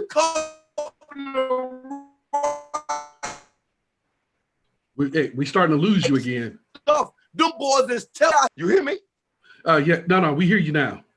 We hear you now. Now, what are some of the things that you think we need to do to enact lasting change? I understand about today, tomorrow, next week, but what are some of the things that we can do together to create lasting change that lasts next year, 5 years, 10 years from now? Listen to me. You saying what we can do 10 years from now. Hey, man, y'all finna see something ain't never happened in the state of Minnesota. Minnesota is known to block up roads, do a little peace signing, but they ain't known to be doing this stuff like this. Is like Ferguson, man. This is like Ferguson, man. This thing is getting out of hand if they do not do what they're supposed to do, man. Do what's right. That's all they got to do. Do what's right, man. Them boy, man, they don't care. I'm seeing them. I'm like, no, man. Hey, man, this ain't what we want, man. We don't want this, bro. Not going there. That's what they expect us to do that. Come on, let's just show unity. Do the right things. Shit, man.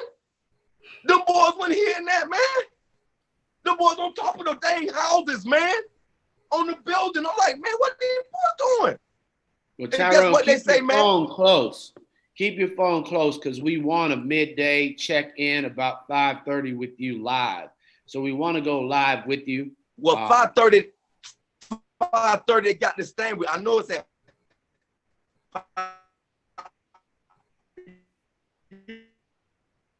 5:30 got this thing down I got to go to. And then his brother, 7 years, 2-time Super Bowl winner. But at the end of the day, we still a bond. So I got to learn his brother. Didn't even know that was his brother. But by me posting, he saw it. That's his brother. I never even knew it. He gonna be here today. His family supposed to be here today. So it's gonna be, and there's a lot of other people coming now. And I'm gonna tell you now, listen to me. All them leaders out there that talked all that mess before this here, that I know, I ain't see them out there. I ain't see them out there. Trust me, not last night. Cause what, last night the police was ready when they done bust up the police force first. That's the first day. Come back yesterday, they was ready. They was ready. And they were picking them off too. They was picking them off. But guess what? Them boys in the streets, they ain't care. They ain't care. They climbing on top of the buildings. They moving, boy. They ain't care. You couldn't stop them, man. You couldn't stop them. So keep your phone on because we want to go live with you at 5:30. So we'll hit your Zoom. So actually get where we can actually connect with you at 5:30 today. We appreciate, this is Tyrone Carter. We want to thank you for coming on, for reporting live from Rolling Out AM, the wake up call. Thanks for waking us up. Keep us woke. Keep us proud. Stay on the front line. Be careful, inspire, and protest, and be the continued activist. And we appreciate you and love you. Much love from Rolling Out AM, the wake up call. We'll see you at 5:30 for Rolling Out News. Tyrone Carter from MSP. Thank you so much, Tyrone. Take care, sir. Peace. Everybody, Terry. Yes, sir. Very moving. That was powerful. Yeah, I don't need any coffee today. I'm missing my coffee, but I got my shot, infusion of some energy from that brother right there. And I'm sorry, go ahead. No, I'm done. Okay, so we have a guest, but I definitely want to talk about the passion that he displayed and like the, just his emotions about the situation. So we're gonna we have someone want to introduce our next guest. Rolling Out AM, man. Wake up this morning, man. Appreciate everybody tuning in, turning up, rocking with us. This young man right here, though, good friend. King, you gotta turn your mute off. You got your mute on. You there? Yeah. Welcome. We hear you. Cass in the city, man. This guy right here sipping on tea early in the morning. Good friend, a great businessman, a person who is actually changing the culture. Welcome to Rolling Out AM. King Pop Design, Pop himself, man. Welcome, man. Yes, welcome. What's up? Appreciate it. So introduce yourself to the morning wake up first. Oh man, William Floyd, man. I go by King Pop. Visual artist, designer. I don't know, like I do a lot of different things, you know what I mean? Right. Really just preserving our culture is like I think the most important thing that I look to do on a daily basis. And that's where I want to start with. Knowing you for a while, you've always created artwork, fashion work, designs in the moment. With everything going on within the moment now, is it hard to create with all the the weight that's on the world right now? Is it hard for you to actually get to a creative space of freedom? Man, honestly, it's like the perfect time to create. You know what I mean? Everything, like the world, like literally has stopped or it has slowed down. So right now, I feel like as a creative, it's a lot easier. It's a lot easier to just dive in and kind of focus on whatever projects that I got going on, whether it's with a client or just personal projects that I've been wanting to do that I haven't been able to do because the world just been moving so fast. Cass? Yeah, absolutely. I just want to talk to you about a little bit about your creativity. You do things, it's more like graphic design, and you can kind of elaborate on that, but we see your stuff with Rap Snacks. I just want you to talk a little bit about that creative process, the designs that you come up with and working on that. Well, honestly, I guess the creative process really from the beginning, it was, you know, James Lindsay, the founder, coming to me and having the project, you know, right in the middle of the project or whatever. He kind of was just like, hey, look, you know, I'm rebranding the company, and you know, I really need, you know, some artwork, you know, to, you know, basically bring it to life or whatever. And he had a couple of different artists or whatever at the time that, you know, basically was popping, like, you know what I mean? Like the Migos, Fetty Wap, and you know, Romeo Mhm. actually was like one of the earlier founders or whatever, and or investors. And so when he came to me, it was basically like with the idea that he already had picked out the different flavors and stuff like that. He just wanted to basically, you know, have illustrations, and then actually like do like a specific layout for each individual flavor. So, you know, that was like the initial process or whatever. And then I started digging into, you know, the actual design work itself. Definitely. Hey, I want to talk about some of your designs. I see that you Mhm. created a design paying tribute to Ahmaud Arbery, where you said "Stop racism, more than a target." Can you give Uh-huh. us a little bit of insight on that design? Man, honestly, like I say, I always try to, like, you know, do art that's like, you know, current, relevant. And of course, that was one of the things that came across my social media timeline or whatever. And I felt, you know, felt that it was necessary to at least use my platform, you know, in a responsible manner. And you know, it was just one of those things that, you know, you know, I'm here in Georgia, so, you know, it definitely affects me, you know. And then also I have two boys or whatever, you know what I mean, two sons. So obviously, you know, that affects me even more, just knowing that, you know, that could have easily been, you know, one of my boys or whatever, just like running around the neighborhood or, you know, doing anything, you know. So it's just prompted me to want to do something. Do you the, think the, you'll be creating something to speak to this situation with George Floyd?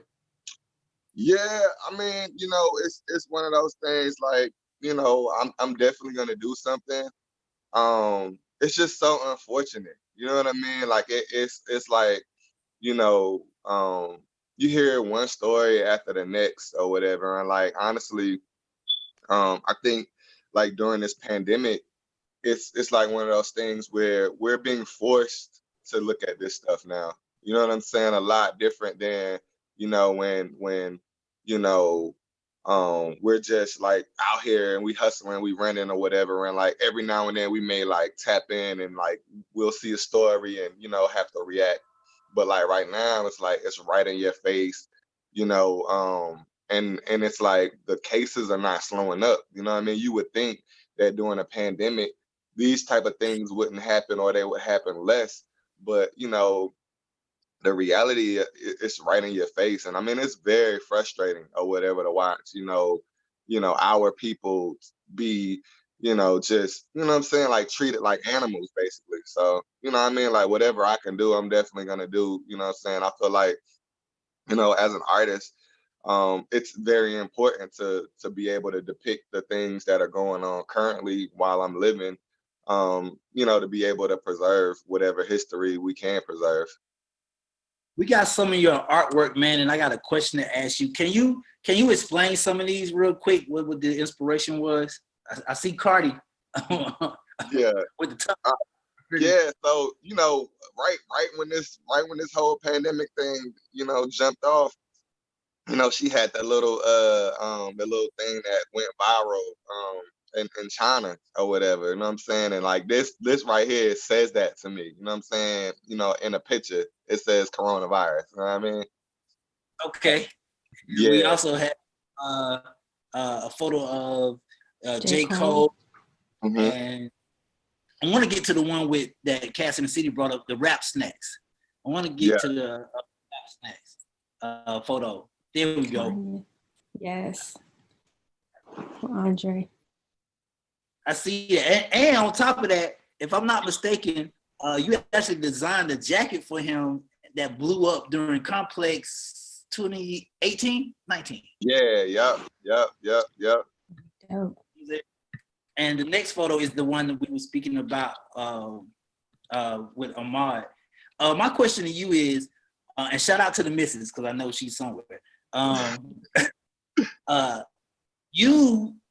What Cass and AR don't know is, you create with your son. Like, you let your son be a part of the creative process, and you post those pictures. As a father, has it been challenging to explain to him, you know, the Ahmaud Arbery, you know, because I know you, and I know you're a really in-depth dude. So I know you talked to him.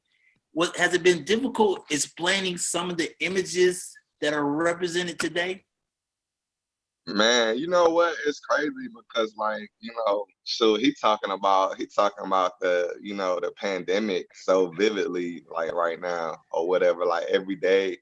You know, he speaks about just like how it's affected him and his life, and just like him not being able to see his friends like he would like to, or him not being able to go to the grocery store, or just regular different things or whatever. And like, you know, even like artwork or whatever, like when it gets to the artwork, you know, you can tell that he's like paying attention to like what's being shown through media. I mean, obviously we don't let him look at, you know, a lot of the stuff. Like, we definitely didn't let him look at the Ahmaud thing. I mean, you know, you're gonna protect your child as much as you can.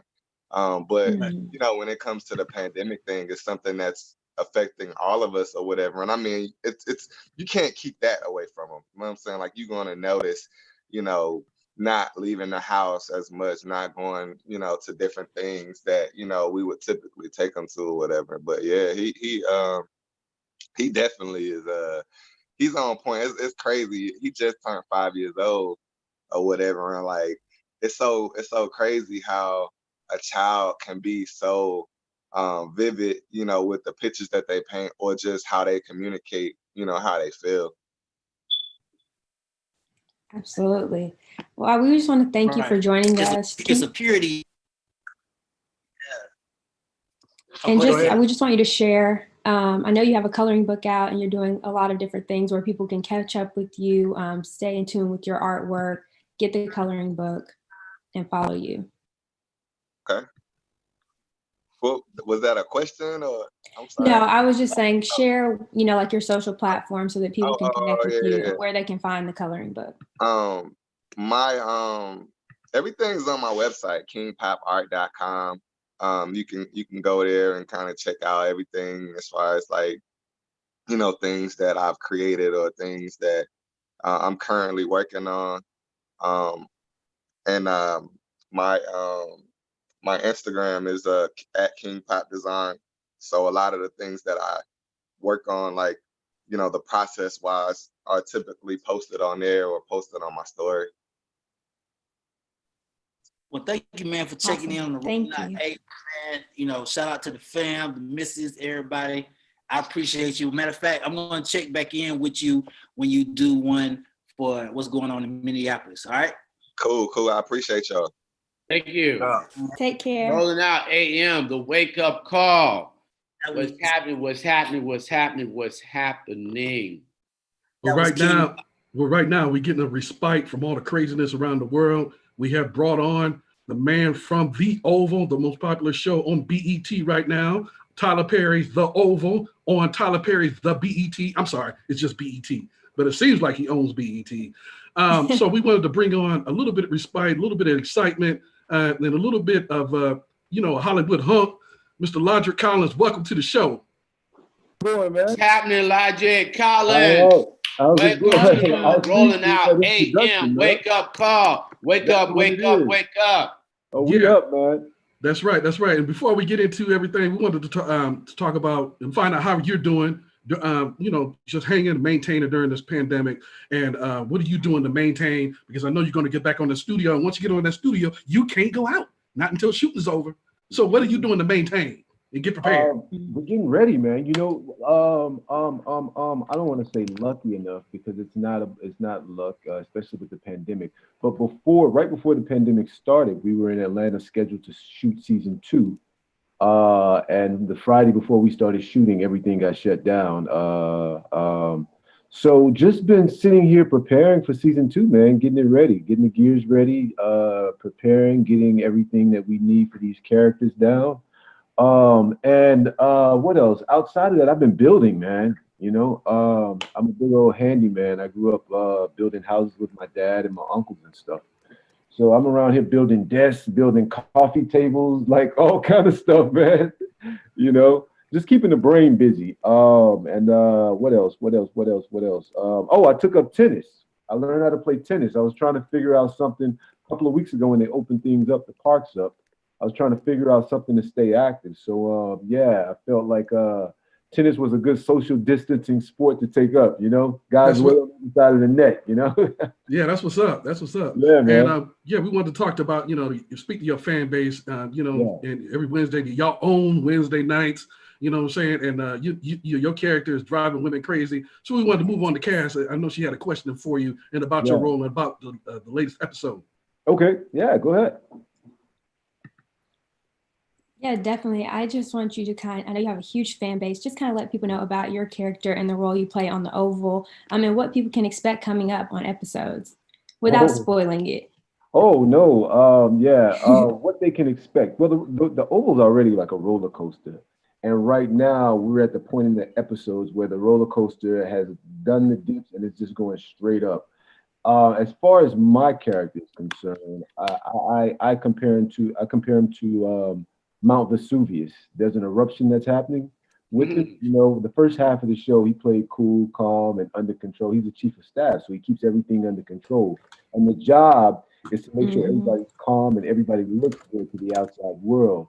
Meanwhile, you know, there's this thing inside this guy that's erupting from his personal life, his life at home with his wife, and his desires of the world, you know, and those things are erupting right now. And I think the last episode, if you got a chance to catch it, you saw a little bit. It kind of gave you a glimpse of the eruption. But next episode, I think you're in for a treat. But you're seeing the spackle. I compare it to like building houses, so excuse my comparison. No, that's what's up. Yeah. You're seeing the spackle of this guy starting to peel off. You know what I mean? And the layers. Yeah, and before you move on, go ahead and describe to folks who don't know, what is the Oval? What is the show about? And talk to us about your character, because your character had that sophisticated last name, Winthrop. You know what I'm saying? It sounds like Winthorpe. King James. Right, it sounds like Winthorpe from Trading Places. You remember Trading Places, right? Yeah, Winthorpe. I know exactly what you're talking about. You know what I'm saying? So you got your fresh haircut, man. You looking all sophisticated, man. Talk about the show and your character. It's my quarantine pro, man. Yeah, that's what's up. No, so you know, I compare, for people who haven't seen the Oval yet, I compare it to, you remember that time, let me not say his name, the president, he is the president. Remember that time the president, he's walking with his wife and he grabs her hand and she pulls the hand away and the whole like media went crazy. Yes. I compare the Oval to that moment when that happens, but it's all the things that lead up to it. But the cool part about the show is it doesn't just tackle the president and his wife. It tackles every class system within the White House, from the president and the first lady all the way down to the maid and her boyfriend. You know, it captures their lives both in the White House and when they go home outside of the White House. So you get all the craziness. And within the White House, we know there's a lot, especially looking at this administration. We know that there's a lot of cover, there's a lot of lies, there's a lot of deceit, there's a lot of deception.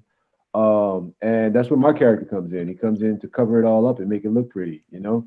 Yeah. So it's something for everybody. And I think with this show specifically, Tyler made sure to infuse a lot of rich, it's a huge cast. And we're talking about Tyler Perry. Yeah, Tyler Perry, sorry. There's a lot of rich characters that he's created for the show. And I think that's what's drawing the fans to it, because it's something for everybody, you know? Yeah, a lot of rich, complex characters in this specific show. So yeah, and I think the cool thing is during the quarantine, and I'm probably skipping over to another question. I don't know. No, that's But okay. during the quarantine, I'm getting a lot of DMs of people that said, "Hey, I just started watching The Oval. I just tuned in. I started on the first episode, and in like 4 days, I'm already on episode 12. You know what I mean?"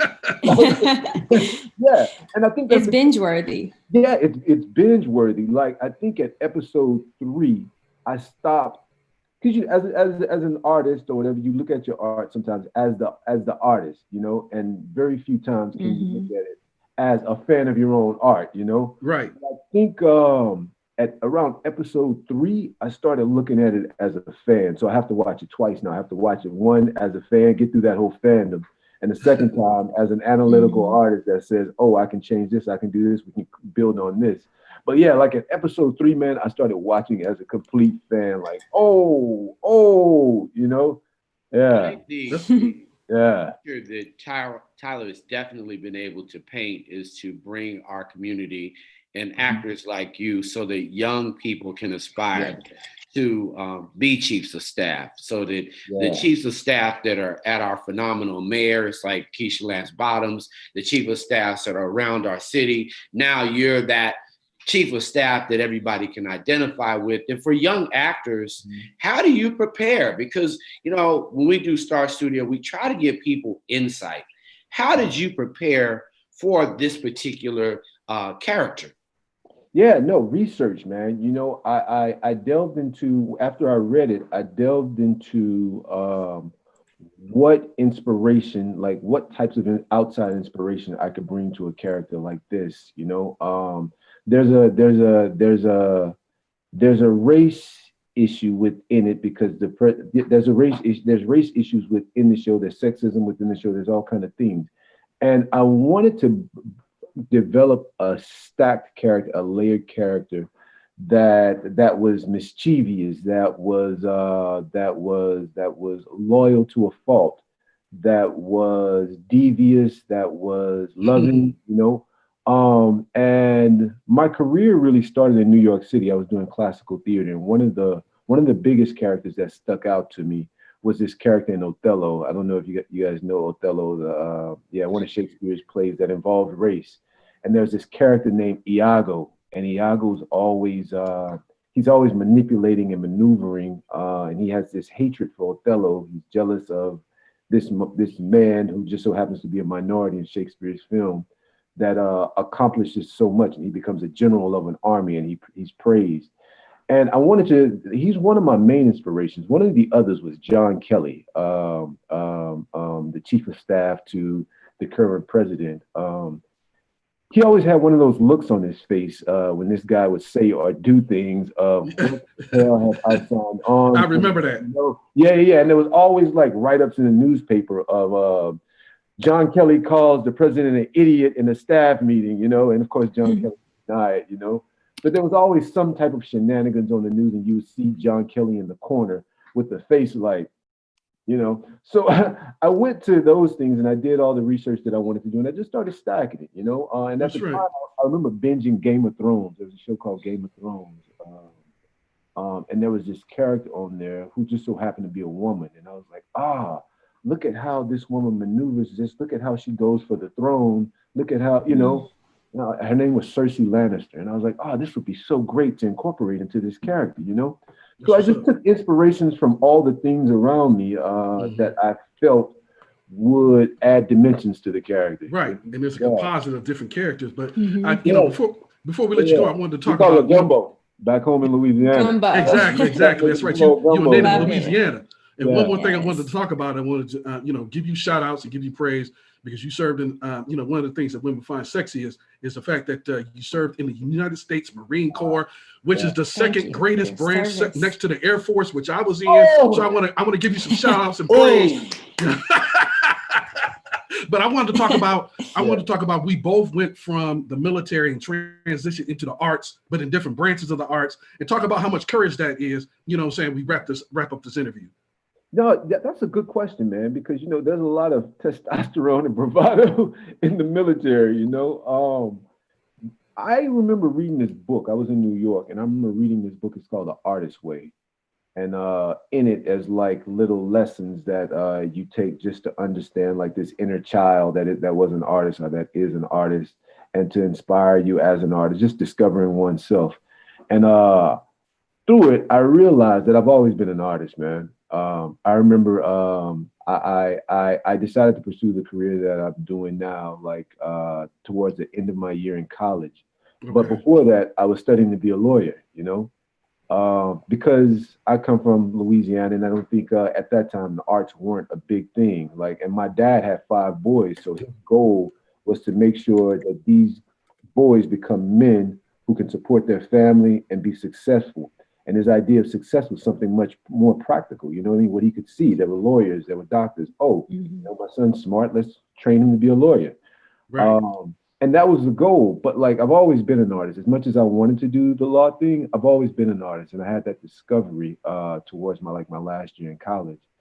And even in the Marine Corps, man, I remember, even the Marine Corps, I recall that artistic mind coming into play as far as strategy and things like that were concerned.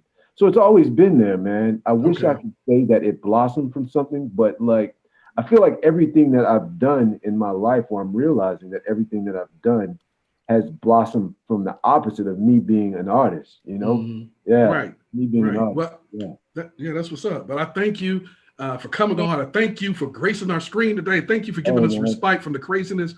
And so every Wednesday night, Tyler Perry's The Oval on BET. Logic Collins is playing the chief of staff. And let me say that name right, Donald Winthrop, the very sophisticated. I like you said nobody says my name right, man. So I appreciate Well, why don't you say it for us right now? Let's hear it. Let's get into character and say his name. Get into character.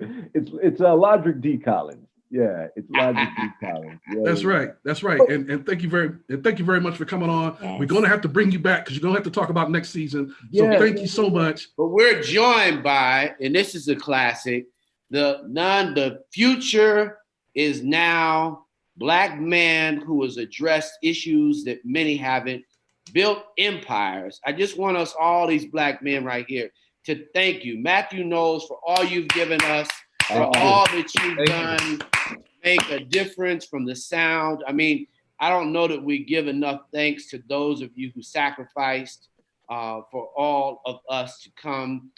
You've made a way, and this is a moment. I mean, you have shared a lot.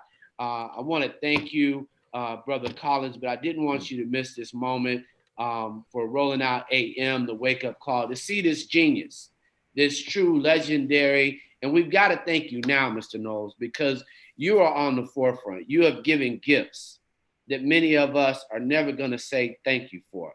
They're not going to thank you for being a father who was there and thought enough to build a franchise that the world will never forget. So I want to make sure that once we say thank you just for coming on, you've loved the Black media, you've loved the Black community, and you have given us more. You've got a message for us, because I know that it hurts you to see Black men brutalized and murdered right now. Yeah, well, first of all, thank you for giving me this opportunity. George Floyd is a Houstonian, and that's where we live. As you know, that's where my kids grew up. And it just breaks my heart. I keep hearing repeatedly in my head, I can't breathe. Please, the knee on my neck. I can't breathe, sir. I can't breathe, sir. Here's a polite Black man saying in the moments before his death, sir. It breaks my heart. It reminds me of growing up in Gaston, Alabama. A lot of you have never really experienced what it looks like to see eye to eye with racism. To sit at a J.C. Penney's and want to have lunch, and you're just bombarded with white people banging on the table, banging on your chair, I want to kill you. That's what racism is. I think I'm better than you. I want to kill you. I mean, we could easily this morning talk about George Floyd or Breonna or Ahmaud.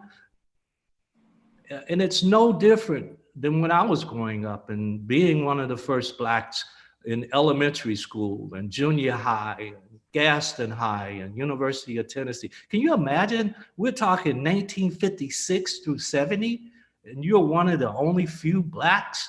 I'm talking 6 in some cases in junior high of 1,000 white kids. What that was like to have parents show up and KKK members. I've seen this hatred. I've looked this hatred in the eye. I've been electrocuted. I've been beaten. I've been spit on. I know exactly what it looks like, and we have it here. And you know, I talk about this in my book, Racism from the Eyes of a Child. You know, I went to therapy for 10 years because of racial trauma. It affected my adult life. And I just talked back to my... Thank you for joining. I just want to interrupt you, Mr. Knowles. Thank you for joining, Brother Collins. I just wanted you to see this moment because I wanted us all to remember this moment that an icon like you was putting this in perspective for us.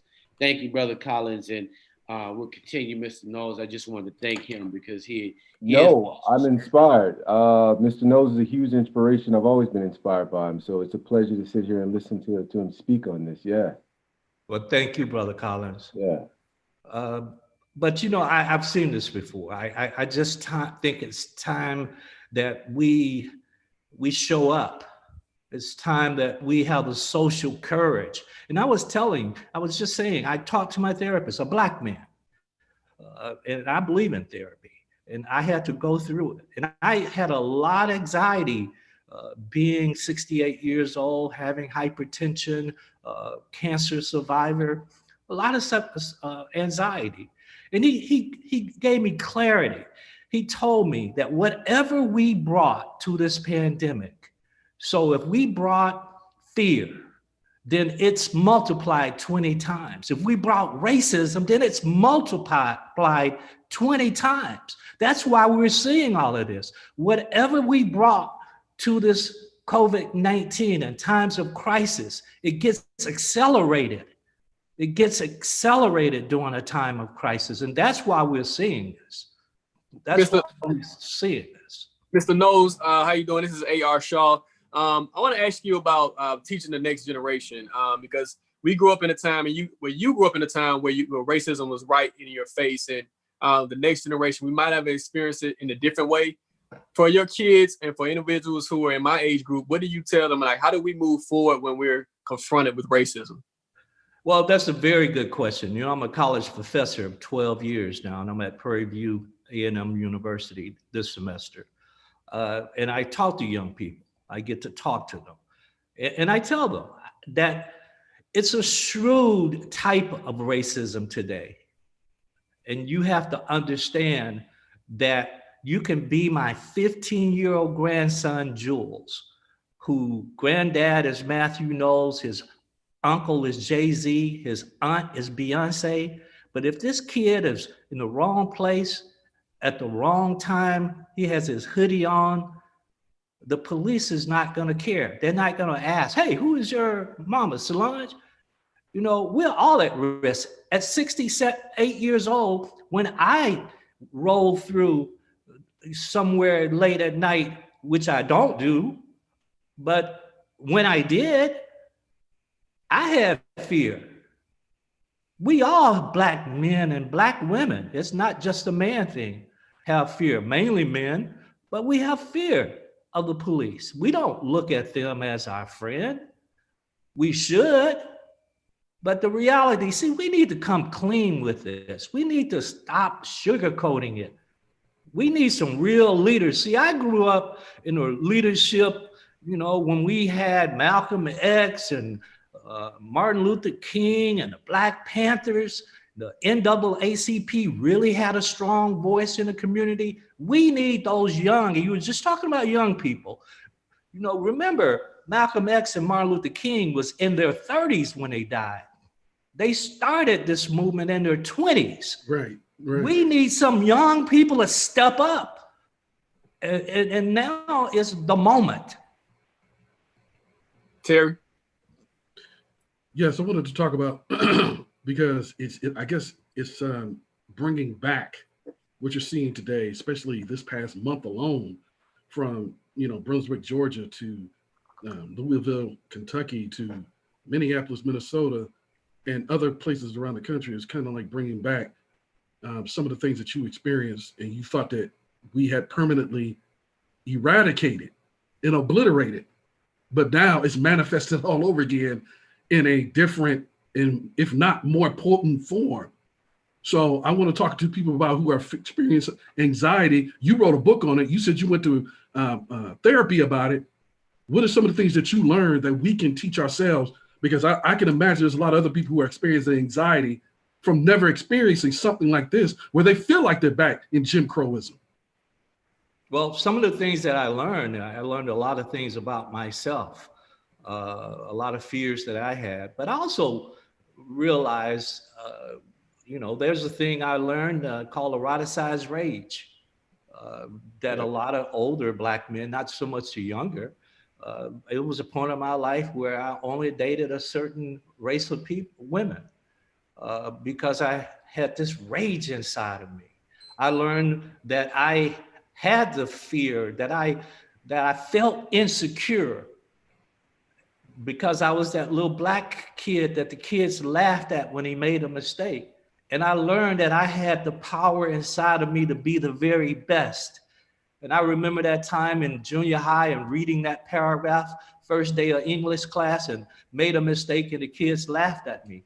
And I remember going home saying, that will never happen again.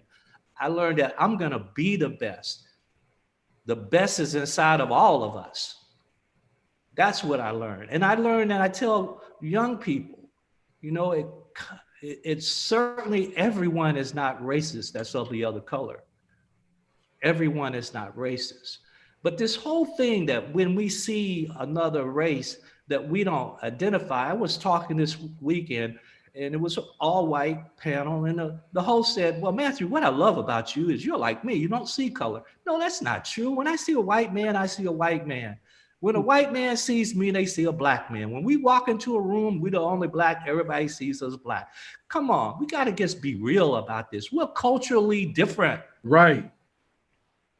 But there's a syndrome because many of the people, Dr. Knowles, that have actually watched this video now wish they hadn't.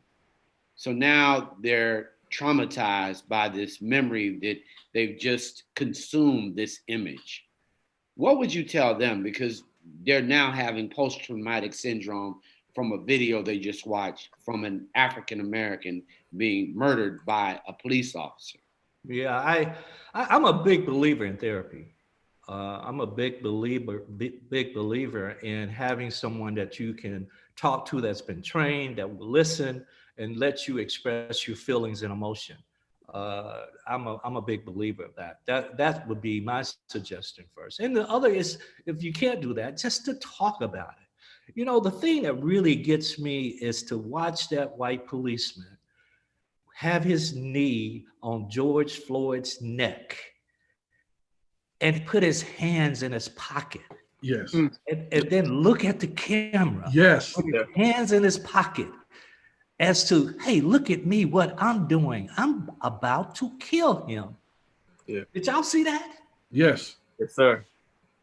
Well, we need a motivational moment from you, Dr. Knowles, because we're about to close out. And if you would give us some motivation to be able to move through this moment and prepare for the moments, because this is not going to go away anytime soon.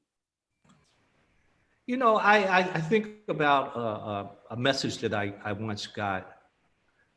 It was back on a card from a missionary in Mexico. And I finally read the back of the card, and that's what I want to share with everyone. And it said, pray not for a life free from trouble. Pray for triumph over trouble, for what you and I call adversity. This moment, God, the universe, calls opportunity. So it's up to us to realize and understand what is the opportunity that we have today. What is the opportunity to change structural racism in America, structural racism, when we look at poverty, and we look at education, and we look at housing, and we look at the criminal justice system, structural racism, what is our opportunity? That's what I would like to leave each and every one of you with. Thank you for giving me this opportunity. No, we look forward to you. We got to get you on Health IQ next Tuesday. We want to close out. We want to say thank you very much. We continue to do this for Rolling Out, and we always love that you give Black media love forever and ever and serve as an inspiration to our community. So thank you. Hopefully we'll see you soon on Health IQ, but more than anything, just thanks. Terry? Oh, yes, sir. Thank you very much, Dr. Knowles, for coming and visiting it with us. And yeah, we definitely got to hear more of what you have to say, because you have a lot, not just in brilliance, but you have wisdom to go along with that we need to hear, so that we can avoid the same mistakes that the previous generation had made, and that we can make true progress. So thank you very much for coming on. All right, we're closing now for Rolling Out AM, the wake up call. Positive thought of the day is listen to our ancestors. Listen to those ancestors who have sacrificed their lives so that we can take this opportunity to move our entire community and generations forward. Do your part. Peace. Thank you. Peace. Thank you, guys. Just call me and I'll be there. As Michael Jackson say, just call me. I'll be there. Thanks so much, brother. Thank you. Thank you for joining. Thank you. Guys have a great day. Yes, sir. Wake up. I really enjoyed Rolling this. Out. Wake up, everybody. We're out. Thank you. Thank you. Thank you. Take care.